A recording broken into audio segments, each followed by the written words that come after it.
સમજીએ છીએ થોડે ઘણે અંશે, પણ ઈશ્વર અને જીવ એ બે વચ્ચેનો સંબંધ છે ભક્તિની અંદર, બરાબર. જીવ એટલે આપણે બધા અને ઈશ્વર. આપણે ઈશ્વરની પૂજા કરીએ, આરાધના કરીએ ને એ દ્વારા જીવ ઈશ્વરની આરાધના કરતો હોય છે. તો પહેલાં આપણે સમજીએ કે ઈશ્વર એટલે શું અને જીવ એટલે શું, બરાબર. તો જે ઈશ્વર જે છે ને એને હું થોડી અઘરી વાત કરવાની છું, કારણ કે સહેલી વાત તો તમને ખબર જ છે. એટલે ઈશ્વર જે છે એને નિમિત્ત કારણ અને ઉપાદાન કારણ એવી રીતે આપણે ઓળખીએ છીએ. ઈશ્વરની આપણી સમજને આપણે વધારે સ્પષ્ટ કરીએ કે આપણે મૂર્તિમાં જોઈએ છીએ, લિંગમાં જોઈએ છીએ તો ઈશ્વર છે જ, પણ જગતના રીતે આપણે જોઈએ તો ઈશ્વર એક ઉપાદાન કારણ છે અને નિમિત્ત કારણ છે. શબ્દો કદાચ નવા હોઈ શકે, પણ થોડુંક હું તમને સમજાવું કે આ ધારો કે ઘડો હોય તો ઘડોનું નિમિત્ત કારણ એટલે કુંભાર ઘડો બનાવે, કુંભાર નિમિત્ત કારણ થયું અને માટી એ ઉપાદાન કારણ થયું. તો આ જગતના સંદર્ભમાં એવું કહેવાય છે કે ઈશ્વર નિમિત્ત કારણ તો છે, બરાબર. એટલે ઈશ્વર પાલક છે, સંહારક છે, સર્જક છે. જગતનું સર્જન ઈશ્વરે કર્યું છે અને ઉપાદાન કારણ પણ ઈશ્વર છે. એટલે આ એક યુનિક વસ્તુ છે, એક નવી વસ્તુ છે જે આપણે જાણતા નથી. કારણ કે આમાં માટી ઉપાદાન કારણ હોય પણ કુંભાર જે છે એ તો જુદો છે. પણ આમાં આપણે જગતના સંદર્ભમાં એવું કહીએ છીએ કે ઈશ્વર અને ઉપાદાન કારણ એ બંને એક છે. એટલે જેમ કુંભાર અને માટી બંને એક હોય એવી વાત છે, જેવું આપણે ખાસ એવું જોયું નથી. પણ એમ કહે છે કે ઈશ્વર જે છે એ માયા દ્વારા આ જગત રૂપે વ્યક્ત થાય છે. ઈશ્વર પોતાની માયારૂપી શક્તિ દ્વારા આ જગત રૂપે વ્યક્ત થાય છે. એટલે આ જગતમાં પણ જે છે એ બધું ઈશ્વર જ છે.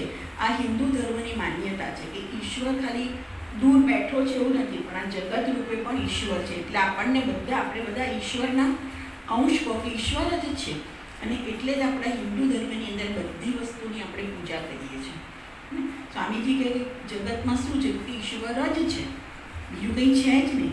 એટલે આપણે પીપળાની પૂજા પણ કરી શકીએ, નદીની પૂજા પણ કરી શકીએ, આપણે બધી વસ્તુની પૂજા, ગાયની પણ પૂજા આપણે કરતા હોઈએ છીએ. કારણ કે સર્વત્ર સર્વ વસ્તુમાં આપણે ઈશ્વર જોઈએ છે. એટલે આપણી સમજણ પ્રમાણે, હિન્દુ ધર્મની સમજણ પ્રમાણે ઈશ્વર એ આ જગતનો રચનાર, એનું પાલન કરનાર, સંહાર કરનાર તો છે જ, પણ ઈશ્વર આ જગત રૂપે પણ વ્યક્ત થયેલો છે. એટલે આ એક વસ્તુ છે કે ઈશ્વર સર્વત્ર છે. એટલે આ સ્ટેજે મને એક વસ્તુ કહેવાનું મન થાય કે ઘણા લોકો આપણે ઈશ્વરને એટલે એવી રીતે કહે છે કે ઈશ્વર આપણો શુભેચ્છક છે, ઈશ્વર હંમેશા આપણને મદદ કરનાર છે, આપણી ઈચ્છાઓને પૂરી કરનાર છે. પણ એટલે ઘણા લોકોને શું છે, શુભેચ્છક અથવા તો સુહૃદ એટલે શું હોય છે કે આપણે એનું સારું કરીએ કે ના કરીએ, ઈશ્વર આપણું હંમેશા ભલું કરતો હોય છે. એટલે આ સ્ટેજે મને એક વસ્તુ કહેવાનું મન થાય કે ઈશ્વરની આ પ્રકારની સમજ હોય ને તો પછી આપણને ઘણા લોકોને ઈશ્વરથી બહુ ડર લાગતો હોય છે. એટલે એ વસ્તુ મને ખાસ કહેવાનું મન થાય કે ઘણા લોકોને ઈશ્વરથી હું આ બે ભગવાન હોય તો અમને પગે નહીં લાગું તો ઈશ્વરને ખરાબ લાગી જશે. હું રોજ દીવો કરું કે આજે મારો દીવો રહી ગયો તો મારું કંઈક ખરાબ થશે. તો આવી રીતની જે ઘણા લોકોની આવી સમજ હોય છે કે ઈશ્વરને ખરાબ લાગી જાય, ઈશ્વર વિસઈ જાય અથવા તો ઈશ્વર મને સજા કરશે, તો આવી રીતનું ઈશ્વરનું પિક્ચર આપણા ધર્મમાં નથી. ઈશ્વરને હંમેશા શુભેચ્છક કીધું છે. આપણે જ ઈશ્વર છીએ. એટલે આપણે અજ્ઞાનથી આપણે સમજતા નથી કે આપણે ઈશ્વર છીએ અને આપણે આપણી જાતને જીવ માની લઈએ છીએ, બરાબર. એટલે ઈશ્વરનું એક આવું એક ચિત્ર ભગવદ્ ગીતામાં, વેદાંતના ગ્રંથોમાં એ રીતનું આવે છે કે ઈશ્વર અને જીવ તો એક જ છે. એટલે જ્યારે જીવને પોતાને ખબર નથી કે હું ઈશ્વર છું, એ પોતાને જીવ માને છે, ત્યારે ઈશ્વરની ભક્તિ કરે છે. પણ એ ભક્તિમાં હંમેશા એક આ પ્રકારનો ડર ના હોવો જોઈએ. ઈશ્વર એ પ્રેમ સ્વરૂપ છે, સચ્ચિત આનંદ છે, એ પ્રેમ સ્વરૂપ છે. એટલે આપણે બધા પણ એક પ્રકારના પ્રેમ સ્વરૂપ છીએ, પણ આપણને પ્રેમ અનુભવાતો નથી. કારણ કે શું થાય છે, ઉપનિષદમાં કોઈ એક જગ્યાએ એવી રીતનું કહે છે કે ભગવાને આખા જગતનું સર્જન કર્યું અને એમાં પછી એને પ્રવેશ કર્યો, બરાબર. એટલે આવું જ્યારે પ્રવેશની વાત કરે ને તકલીફ થાય છે કે ઓછું સંભળાય છે.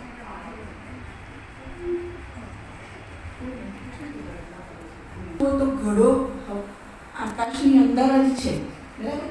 પણ હવે ઘડાની અંદર જે ઘટાકાશ થયું આટલું, એ ઘટાકાશ પોતે ઘડાની બાઉન્ડ્રીને કારણે એવું માને કે હું તો ઘટાકાશ જ છું, હું મહાકાશ નથી.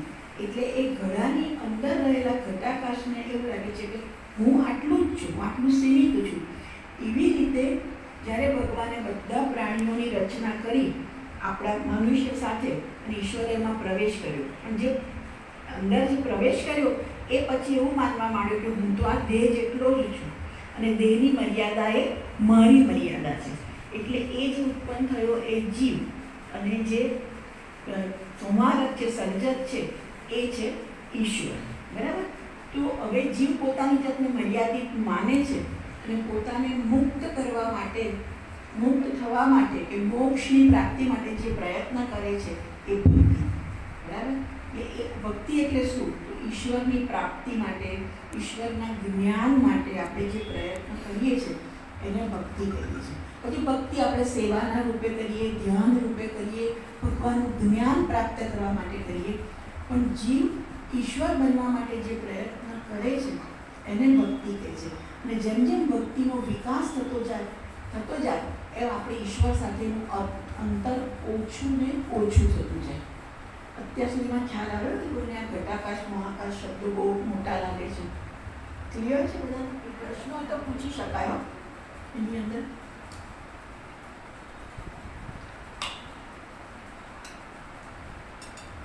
ઈશ્વરને મેં કીધું એમ કે ઈશ્વરને પોષક કહે છે, ઈશ્વરને શુભેચ્છક કહે છે, ઈશ્વરને આપણે આપણો રક્ષક માનીએ છીએ, કાળજી લે છે. ઈશ્વર બધા પ્રાણીઓની કાળજી લેતો હોય છે. હવે આપણે ભક્તિના તબક્કા, તો ભક્તિના તબક્કાની અંદર એવી રીતનું કહેવામાં આવે છે કે પહેલાં આપણે કર્મફળ ઈશ્વરને આપવાનું, ત્યાર પછી આપણું કર્મ ઈશ્વરને આપવાનું, અને ત્યાર પછી ચિત્ત ઈશ્વરમાં રત કરવાનું, અને છેલ્લે આપણે જ્ઞાન પ્રાપ્ત થાય એટલે અહંકારનું આપણે સમર્પણ કરવાનું. આ રીતે ભક્તિના તબક્કા છે. એટલે આપણે ભક્તિને આપણે વધારે અર્થપૂર્ણ બનાવીએ, વધારે મિનિંગફુલ બનાવીએ. ખાલી આપણે ક્રિયાકાંડ કર્યા કરીએ એવું નહીં. એટલે પહેલું તો છે કે ઈશ્વરને શું સમર્પિત કરવાનું? તો કે કર્મ ફળ સમર્પિત કરવાનું. એટલે શું કે ઈશ્વર આપણે જે કર્મ કરીએ, સુંદર રીતે કર્મ કરીએ, કારણ કે આપણે ઈશ્વર માટે કર્મ કરી રહ્યા છીએ, એટલે શ્રેષ્ઠ કરીએ, આપણું શ્રેષ્ઠ ઓફર કરીએ, અને જે કર્મ ફળ આવે એને આપણે પ્રસાદ તરીકે સ્વીકારીએ. બરાબર? કર્મ કોઈ વાર આપણું ધાર્યું આવ્યું થયું, કોઈ વાર આપણું ધાર્યું ના થયું. આ જે બધી વસ્તુ છે ઈશ્વરનો પ્રસાદ છે, એ રીતે આપણે સ્વીકારતા જઈએ કે જે આપ્યું છે ઈશ્વરે આપ્યું છે. એટલે કહે છે કે ઘણીવાર આપણું ધાર્યું ના થાય તો આપણને દુઃખ થતું હોય છે કે આપણે ઈચ્છીએ તે ના થાય, જેના માટે પ્રયત્ન કર્યો હોય એ ના થાય તો આપણને દુઃખ થતું હોય છે. પણ એમ કહે છે કે ઈશ્વરે જે આપ્યું એ આપણા સારા માટે હશે. આવી એક આપણે ભાવના રાખીએ, મને કંઈક શીખવવા માટે આવું થયું હશે. અને બીજું કહે છે કે તમે જે કર્મ કર્યું એ ક્યારેય પણ નિષ્ફળ જતું નથી. એ કર્મનું ફળ તમને મળવાનું જ છે. તમારું ધાર્યું ફળ તમને ના મળ્યું, ઈચ્છિત ફળ ના મળ્યું, તો આપણે એમ માનીએ કે આ જે કર્મ જે ફળ મળ્યું એ મારા વિકાસ માટે જરૂરી હશે. એટલે ઈશ્વર પર એક આવી શ્રદ્ધા, ઈશ્વરના અસ્તિત્વનો સ્વીકાર અને ઈશ્વર પર શ્રદ્ધા. હવે જે લોકોને આ પ્રકારની શ્રદ્ધા છે, અથવા તો ધીરે ધીરે આ શ્રદ્ધા ડેવલપ થતી જાય છે, વધે, ધીરે ધીરે શ્રદ્ધા વધતી જાય, જેમ જેમ આપણે ઈશ્વરને સમજતા જઈએ, જેમ જેમ આપણી ભક્તિ વધતી જાય, એમ આપણી શ્રદ્ધા પણ ધીરે ધીરે વધતી જાય. અને એ લોકો જે આ શ્રદ્ધા ડેવલપ કરી શકે છે, જે લોકો કર્મફળને પ્રસાદ તરીકે સ્વીકારી શકે છે, એ લોકોને જીવનમાં એક નિરાંત હોય છે. એમને જે હરિ કરશે તે મમ હિતનું. એટલે એમને કોઈ દિવસ ફરિયાદ જીવનમાં નથી હોતી. એટલે લોકોને જીવનમાં ખૂબ ફરિયાદ હોય છે, વર્તમાન કાળ વિશે પણ, ભૂતકાળમાં પણ. તમને ખબર નથી મેં શું સહન કર્યું, મારી સાથે કેવું થયું, મેં આટલું બધું કોઈના માટે ઘસાઈ, પણ મને કશો બદલો મળ્યો નહીં. આવી બધી નેગેટિવ ફિલિંગ આપણામાં બહુ ભરાઈ જતી હોય છે કે આવું થયું, આવું થયું. પણ ધીરે ધીરે આપણે એવું માનીએ કે જે થયું એ કદાચ મારા ઘડતર, એક આપણા કર્મનું ફળ હશે. આપણે કંઈ ભૂતકાળમાં આપણાથી એવું થઈ ગયું હશે જાણતા, એક વસ્તુ. બીજું, જે મને મળ્યું, જે મને પ્રાપ્ત થયું, એ કંઈક ને કંઈક મને ઘડવા આવ્યું હશે. અમારા સ્વામીજી એક સરસ ઉદાહરણ આપ્યા કે જ્યારે પથ્થરમાંથી કોઈ શિલ્પ સરસ કંડારવું હોય તો પેલી ચાકડી મારવી પડે, થોડા મારવા પડે, જેટલું આપણે ઈશ્વરને સહકાર આપીએ તો એ આપણામાંથી ખરાબ વસ્તુ બહાર કાઢતો જાય અને એક સરસ શિલ્પ આપણામાંથી કંડારાય પથ્થરમાંથી. તો એવી રીતે આપણા જીવનમાં પણ આપણે વસ્તુઓને આ રીતે સ્વીકારીએ તો એ કર્મફળ એટલે આપણે રાગ દ્વેષ એમાંથી આપણે ધીરે ધીરે મુક્ત થતા જઈએ. કારણ કે લોકો તો ઈશ્વર સાથે પણ ઝઘડો કરતા હોય છે કે આવું કેમ કર્યું, મને કેમ આવું ના આપ્યું, મેં તારી કેટલી પૂજા કરી, મેં તારા કેટલા અનુષ્ઠાન કર્યા.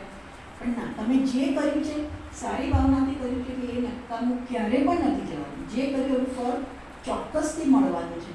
પણ જેટલું આપણે રાગ દ્વેષને પ્રસાદ તરીકે સ્વીકારતા જઈશું ને તો ભક્તિમાં તો આપણને કહે છે કે ઈશ્વર પ્રત્યેની શ્રદ્ધા તમારી વધશે. પણ આ કશું આપણે એના બીજું ના કરીએ તો આપણું જીવનમાં પ્રસન્નતા વધશે. આપણા જીવનમાં જે ફરિયાદ છે, કકળાટ છે, દુઃખ છે એ ધીરે ધીરે ઓછું થતું જશે. જો ઈશ્વર પર આવા પ્રકારનો વિશ્વાસ આપણે રાખીએ કે ઈશ્વર જે આપે છે એ મારા સારા માટે આપે છે, બરાબર. એટલે પહેલું આપણે ઈશ્વરને અર્પણ કરવાનું છે આપણું કર્મ ફળ. તું જે આપે બરાબર છે, મારી કોઈ માંગણી નથી. પછી આપણે અર્પણ કરવાનું છે એ આપણું કર્મ. એટલે ધીરે ધીરે આપણે કર્મને અર્પણ કરતા જઈએ એટલે કેવું છે કે કર્મ હું નિષ્કામ ભાવે કરું છું અને ઈશ્વરને કર્મ અર્પણ કરું છું. કર્મફળ તો આપણે આપી જ દીધું, ફળની તો આપણને ચિંતા છે નહીં. છતાં પણ આપણે જે પરિસ્થિતિમાં છીએ એ પરિસ્થિતિમાં આપણે કંઈ ને કંઈ કર્મ કરવાના છે. ઘર માટે, સમાજ માટે, સંસ્થા માટે, નોકરી કરતા હોઈએ તો ઓફિસ માટે આપણે કામ કરવાના છે.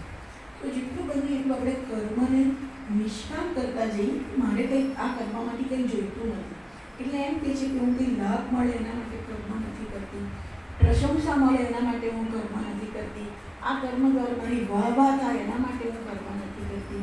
તો આ રીતે આપણા કર્મને આપણે શુદ્ધ બનાવતા જઈએ અને એમાં આપણે દ્રષ્ટિ મનમાં રાખીએ કે કર્મ કરવાની તક અને કર્મ કરવાની શક્તિ શું છે એ બધું આપણને ઈશ્વરે જ આપેલું છે. મારું આમાં કંઈ છે નહીં. તો એ રીતે આપણે વિચારી અને કર્મ આપણે શ્રેષ્ઠ રીતે કરીએ અને પછી કર્મ માટે આપણે અભિમાન પણ ના હોય અને કર્મ દ્વારા આપણે કશું જોઈતું નથી. વસ્તુઓ તો નહીં પણ સૂક્ષ્મ સ્તરે. અને આ બધી વસ્તુઓ હંમેશા કહેતી હોય છે કે આપણે આપણી જાત પર કામ કરવું પડે, ઓટોમેટિક નથી થતું. કે મેં ભક્તિ કરી, અનુષ્ઠાન કર્યું એટલે મારામાંથી આ વસ્તુ જતી રહેશે એવું નથી. અનુષ્ઠાન એ બધી વસ્તુ દ્વારા આપણને ઈશ્વરની કૃપા પ્રાપ્ત થાય. એટલે કે છે કે ભક્તિમાં એવું છે કે જે ભક્ત છે એના પક્ષે નિષ્ઠા છે, પ્રયત્ન છે, શ્રદ્ધા છે અને ઈશ્વરના પક્ષે અનુગ્રહ છે. એમ કે છે કે તમે ભક્તિ કરો, ઈશ્વર તમને મુક્ત કરવા માટે તત્પર જ છે. ઈશ્વરના પક્ષે પણ એવી તત્પરતા છે એટલે ઈશ્વરની કૃપા આપણને મળી રહેતી હોય છે. પણ જ્યારે મનની વાત આવે તો આપણે મનની વૃત્તિઓ સાથે આપણે કામ કરવું પડે. હું હંમેશા આપણા વર્ગમાં પણ કહેતી હોઉં છું કે કોઈ જાદુની છડી નથી તે જતું રહેવું, બરાબર. આપણે જોવું પડે કે ભાઈ મને કોઈ કર્મ કર્યા પછી નિરાશા જન્મી તો મને શું આશા હતી. લોકો મારી કદર કરે, લોકો મારી વાહ કરે, મારા કામની નોંધ લે, આવી બધી આપણી અપેક્ષાઓ સૂક્ષ્મ સ્તરે પણ હોય છે. તો એ પણ આપણે નક્કી કરીએ કે ના, મને એવું કંઈ કોઈએ નોંધ લીધીને કીધું તો સરસ, પણ ના નોંધ લીધીને ના કીધું તો હું અપસેટ થઈ જાઉં એવું ના કરે, બરાબર ને. આપણે રસોઈ બનાવીએ ત્યારે થાય છે ને કે બધા કહે કે બહુ સરસ કર્યું છે, બહુ સરસ કર્યું છે, બરાબર છે. પણ ધીરે ધીરે આપણે આવી અપેક્ષામાંથી મુક્ત થતા જઈએ. કારણ કે આવી અપેક્ષા પૂરી ના થાય તો આપણને નિરાશા જન્મતી હોય છે.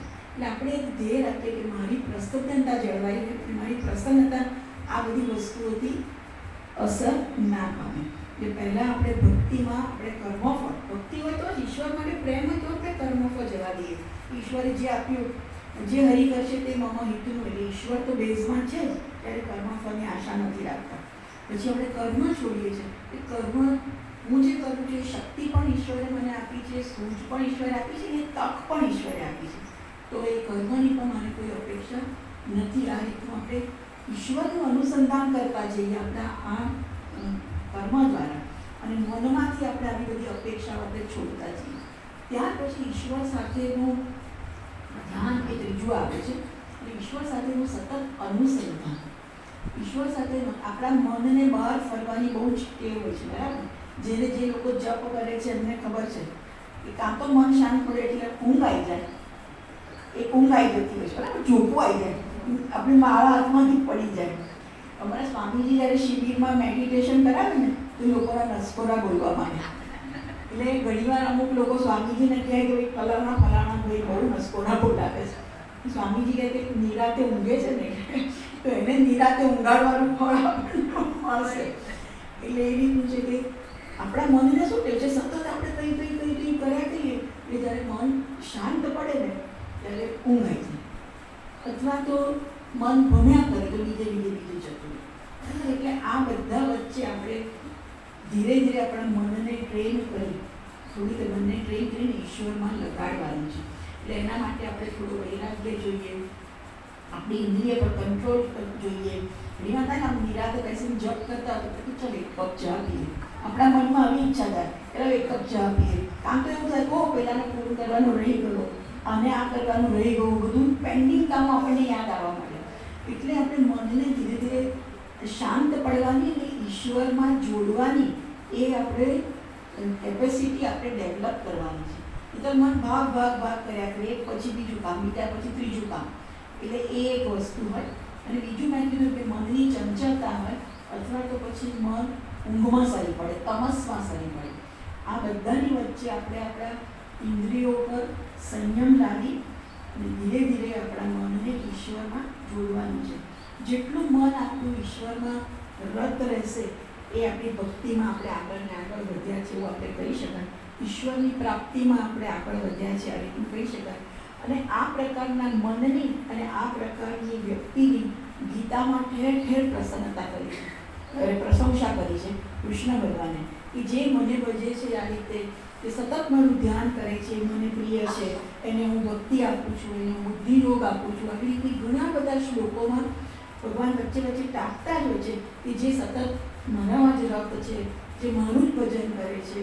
તો એવી વ્યક્તિને હું બુદ્ધિયોગ આપું છું, હું એને જ્ઞાન આપું છું, એ મને મારો પ્રિય ભક્ત છે. તે ઠેક ઠેકાણે મેં પ્રશંસા કરી હોય છે. એટલે આપણે ધીરે ધીરે આપણા મનને ઈશ્વરમય કરવાનું છે. જેને ભગવદ આકાર વૃત્તિ, સતત ઈશ્વરનું ચિંતન કરતું રહે આપણું મન. એટલે જેટલું બને. અને આ સ્વામીજીમાં પણ મેં જોયું છે, સોમેશ્વર તીર્થજી એના એવું જે નામ, એ હંમેશા કોઈ વ્યર્થ વસ્તુમાં પોતાનો સમય બગાડે છે. હંમેશા સતત ઈશ્વર ભજન અને ઈશ્વરની જ વાત, એ સિવાયની કોઈ બીજી વસ્તુ નહીં. એટલે સતત જ્યારે કરીએ ત્યારે આપણને ઈશ્વર પ્રાપ્તિ માટે આપણું મન તૈયાર થતું હોય છે. ત્યારે આપણે ઈશ્વરના વિચારો આપણા મનમાં સતત રહેતા હોય છે. અને આ દ્વારા છેલ્લે આપણે આપણા અહંકારનું અર્પણ કરવાનું હોય છે. એટલે અહંકાર એટલે શું છે? અહંકાર એટલે આપણે ગુજરાતીમાં જેને અહંકાર, બહુ અહંકારી છે, બહુ પ્રાઉડી છે, બહુ અભિમાની છે. પણ અહીંયા જ્યારે વેદાંતમાં આપણે અભિમાન કે અહંકારને જુદી રીતે વાપરીએ છીએ. કઈ રીતે? આ દેહ, મન અને બુદ્ધિ સાથે જે તાદાત્મ્ય ધરાવે છે એ અહંકાર. એટલે હું મારી જાતને નિત્ય શુદ્ધ બુદ્ધ મુક્ત એ સચ્ચી આનંદ આત્મા છું, ઈશ્વર છું એવું નથી માનતું. પણ હું કોણ છું? તો હું સોનલ છું, હું સ્ત્રીનો દેહ ધરાવું છું. એટલે આ દેહ, મન, બુદ્ધિ. મન સારું તો મારું મન પ્રસન્ન છે. મારી બુદ્ધિમાં મર્યાદા તો હું એમ માનું કે મારામાં યાદ શક્તિ નથી, મને આટલું બધું યાદ રહેતું નથી. એટલા દેહ, મન, બુદ્ધિને હું માનવું, એને દેહનું અભિમાન ધરાવું છું અથવા તો આ દેહમાં હું અહંકાર ધરાવું છું. આપણે ગુજરાતીનો અહંકાર નહીં કે બહુ અભિમાની છે, બહુ અહંકારી છે એવું નહીં. પણ આ આઈડેન્ટિફિકેશન, આ શરીર, મન, બુદ્ધિ સાથેનું આઈડેન્ટિફિકેશન એને આવે તો ધીરે ધીરે આ દેહમાંથી મારું તાદાત્મ્ય છૂટતી જાય અને હું ઈશ્વર સાથે વધારે ને વધારે ઈશ્વરની સાથે હું સમર્પિત થતી રહું. ઈશ્વરનું સાથે એકત્વ મને આવતું જાય અને દેહ સાથેનું તાદાત્મ્ય છૂટતું જાય. એ આપણે ભક્તિનો છેલ્લો ગોલ છે કે જ્યાં આપણે ઈશ્વર સાથે છેલ્લે ઐક્ય અનુભવ.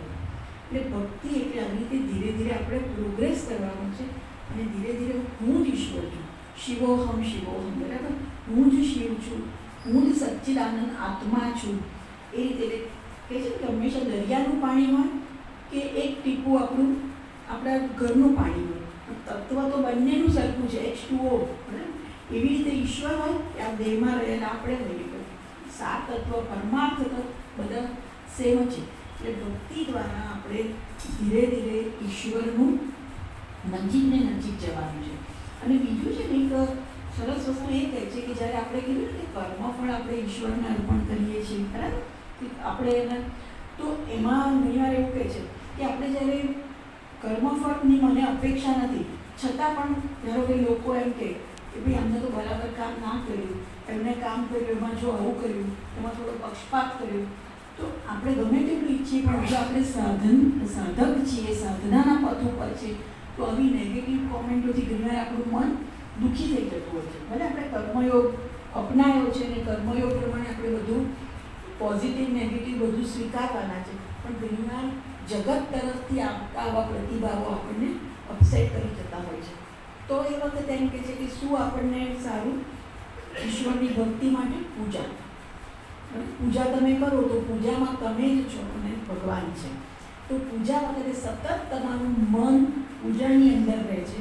એટલે ભલે અનેક વસ્તુ તમે કરો છો, અર્ચના કરો, આરતી કરો, દીવો કરો, ભગવાનના સ્તોત્ર પાઠ કરો, પણ સતત તમારું મન ભગવાનમાં રહે છે. એટલે એક પૂજા, પછી આવી રીતે કથાનું શ્રવણ, સંકીર્તન એટલે ભજન, એ બધા પણ આપણા ઈશ્વર સાથેના તાદાત્મ્ય અનુભવવાના બધા બહુ જ સુંદર સાધનો છે. કથાનું શ્રવણ એ પણ એમાં પણ હંમેશા એટલું વખત આપણે એકદમ આપણામાં એક ઉત્સાહ જન્માવે છે કે ના મારે તો આ કરવું જ છે, અથવા તો જે આપણે કરતા હોય એમાં આપણી શ્રદ્ધા બળવત્તર થતી જતી હોય છે.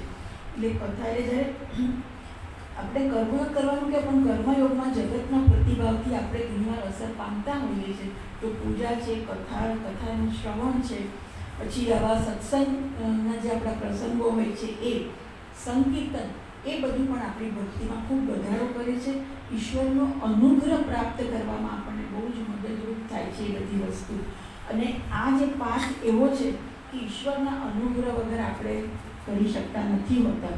એટલે આપણે જે કરીએ છીએ કરવા માટેનું પ્રેરક બળ પણ ઈશ્વર આપે. આપણે જે પુરુષાર્થ કરીએ છીએ, પુરુષાર્થ કરવાની શક્તિ પણ ઈશ્વર આપે. એટલે આ બધા સાધનો દ્વારા પણ આપણે ભક્તિ કરતા હોઈએ છીએ. અને આ બધા સાધનોથી આપણે પરિચિત છીએ જ. અને મેં કીધું કે નવદા ભક્તિની વાત કરી છે, એની અંદર શ્રવણ, કીર્તન, પાદ સેવનમ, વંદનમ, અર્ચનમ, આત્મનિવેદનમ, એ બધી વસ્તુની વાત છે. પણ બધા દ્વારા મેં કીધું એમ કે બધા સાધન દ્વારા આપણો પ્રયત્ન રહે છે જીવ ભાવમાંથી છૂટવાનો, ઈશ્વર સાથે ઐક્ય સાધવાનો. બરાબર? તો આટલું ભક્તિ વિશે હું આજે કહું છું. કોઈને બી પ્રશ્ન હોય કે વધારે જાણવું હોય તો પૂછી શકો. પ્રશ્ન હોય તો કહો, ને તો પછી આપણે શાંતિભાવથી પૂરું કરીએ. કે અઘરું લાગ્યું કંઈ શબ્દો કે બરાબર કોઈ રીતે પૂછવું છે કે હું શાંતિભાવ પૂરું કરીએ? હા બોલો બોલો.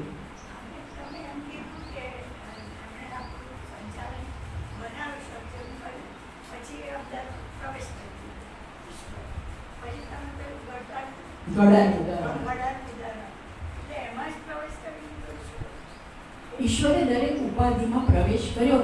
આ આપણી પણ પછી અંદર પ્રવેશ કર્યા પછી એટલે આપણને જીવ જ સમજે છે. એ નથી સમજતો, આપણે સમજીએ છીએ. આપણે પછી માની લઈએ છીએ કે હું દેહ છું. જેમ આ ઘટાકાશ છું અંદરનો, એ ઘટાકાશ પોતે માની લે છે કે હું તો ઘટાકાશ જ છું અને મહાકાશ કરતાં હું બહુ નાનકડું છું. એટલે ભ્રમ થાય છે ઘટાકાશને, અજ્ઞાન છે ઘટાકાશને. અંદર જે ઈશ્વર છે આપણને દેખાતું ના, એ અંદર જે ઈશ્વર છે એ જ આપણે ને એ પોતે હું માની લે છે કે હું ઉપાધિ જેટલો જ છું. એટલે પોતાને જીવ માને છે, પોતે જીવ માની લે છે. અને પછી એ ઈશ્વરને પ્રાપ્ત કરવા